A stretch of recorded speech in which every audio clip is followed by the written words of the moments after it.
हरियाणा विधानसभा चुनाव 2024 के नतीजे कल घोषित होने वाले हैं और पूरा प्रदेश इस ऐतिहासिक पल का इंतजार कर रहा है।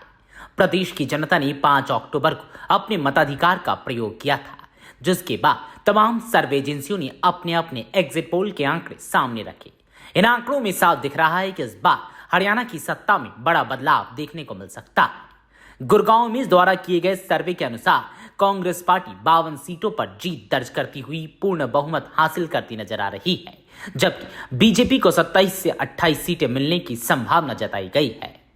गुड़गांव इमेज द्वारा किए गए सर्वेक्षण के मुताबिक हरियाणा विधानसभा चुनाव 2024 में कांग्रेस पार्टी 52 सीटें जीतने जा रही है, जो कि 90 सदस्यीय विधानसभा में पूर्ण बहुमत के लिए आवश्यक 46 सीटों के आंकड़े से अधिक है।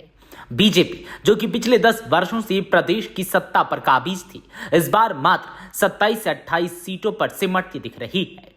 इंडियन नेशनल लोक दल के खाते में 3 से 4 सीटें आने की संभावना है, जबकि अन्य छोटे दल और निर्दलीय उम्मीदवारों को कुल 7 सीटें मिलने का अनुमान है। ये आंकड़े कांग्रेस के लिए बेहद महत्वपूर्ण साबित हो सकते हैं, क्योंकि 10 साल बाद पार्टी के सत्ता में वापसी के आसार बन रहे हैं।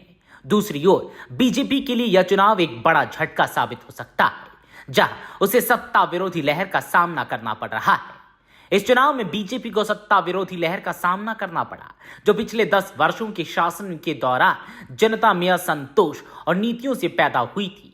हरियाणा में बेरोजगारी, किसानों की समस्याएं और महंगाई जैसे मुद्दों ने बीजेपी के खिलाफ माहौल तैयार किया। दूसरी ओर कांग्रेस ने इन मुद्दों को जोर शोर से उठाया और जनता से बीजेपी के 10 वर्षों के शासन का हिसाब मांगा। कांग्रेस के लिए यह चुनाव इसलिए भी खास रहा क्योंकि 10 वर्षों से सत्ता से बाहर रहने के बाद पार्टी ने चुनाव में पूरी ताकत झोंक दी। पार्टी ने अपने पुराने जनाधार को फिर से संगठित किया और प्रदेश में सामाजिक और आर्थिक मुद्दों पर बीजेपी को घेरने की कोशिश की। गुड़गांव इमेज का सर्वेक्षण खास इसलिए माना जा रहा है क्योंकि इससे आंकड़े पिछले चुनावों में भी सबसे सटीक साबित हुए हैं। गुड़गांव इमेज के एग्जिट पोल के अनुसार कांग्रेस को सत्ता में वापसी करते हुए दिखाया गया, जबकि बीजेपी को बड़ा नुकसान झेलना पड़ सकता है। सर्वे के मुताबिक कांग्रेस इस बार प्रदेश में पूर्ण बहुमत से सरकार बना सकती है, जो पार्टी के लिए एक बड़ी उपलब्धि होगी। वहीं बीजेपी तीसरी बार सत्ता में वापसी करने की कोशिश में विफल होती नजर आ रही है। हरियाणा विधानसभा चुनाव 2024 में चुनावी मुद्दों की बात करें तो बीजेपी और कांग्रेस दोनों ने एक दूसरे पर गंभीर आरोप लगाए। बीजेपी ने कांग्रेस पर पर्ची खर्ची के आरोप लगाए, जबकि कांग्रेस ने बीजेपी से पिछले 10 वर्षों का हिसाब मांगते हुए उसे हर मोर्चे पर असफल बताया। कांग्रेस ने बेरोजगारी, किसानों की समस्याएं, महिला सुरक्षा और महंगाई जैसे मुद्दों को अपने चुनावी एजेंडे में प्राथमिकता दी। वहीं बीजेपी ने अपने विकास के एजेंडे को आगे रखा, लेकिन वह जनता को संतुष्ट नहीं कर सकी।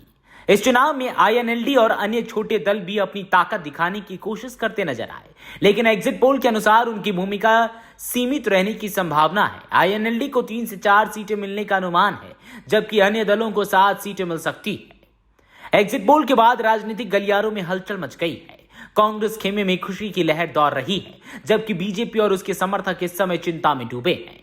कांग्रेस के नेताओं का मानना है कि जनता ने बीजेपी के झूठे वादों को नकार दिया है और कांग्रेस के पक्ष में जनादेश दिया है। दूसरी ओर बीजेपी का कहना है कि एग्जिट पोल के अनुमान अक्सर गलत साबित होते हैं और वे नतीजों का इंतजार करेंगे। अब सवाल यह है कि क्या एग्जिट पोल के आंकड़े सटीक साबित होंगे? क्या कांग्रेस सच में सत्ता में वापसी करेगी या बीजेपी आखिरी वक्त पर कोई चमत्कार दिखाएगी? कल जब नतीजे आएंगे तो सबकी नजरें इन्हीं सवालों पर होंगी। एग्जिट पोल के अनुसार कांग्रेस को स्पष्ट बहुमत मिल सकता है, लेकिन नतीजे इस तस्वीर को बदल भी सकते हैं।